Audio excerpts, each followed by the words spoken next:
Hi, today's video we want to look at the net present value on a tabular approach. Unfortunately, the author of our present book does not do it that way. I think that this is much easier for everyone to do. So let's look at the net present value tabular approach. First, we need some facts. Should we purchase X equipment today or not? If the cost is $50,000 now, the life is 5 years, the yearly savings are $18,000, we require a return of 20% on any monies invested in projects like this, and there's a repair in year 3 of $1,000. We have to realize the decision criteria.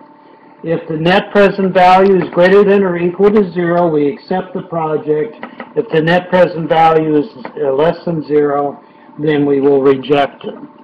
Now, the reason that if it's 0 we accept it is because it met our minimum required rate of return.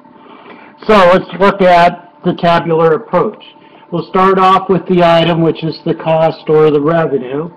We look at the years, the amount of the flow, positive or negative, the present value factor, and then we multiply the amount of the cash flow times the factor to get the present value, positive or negative, of that particular cash flow. So the first one that we'll look at is the is the yearly savings. So the annual cost savings are years 1 through 5 because the equipment will be used for 5 years. We're saving $18,000 over the present method. The factor at 20% is 2.991, and that comes out to a positive present value of $53,838. The initial investment now is $50,000. The present value of money being spent now is 1 because we're spending it now, and that's always the case. So that would be 50,000 negative times 1, or negative 50,000.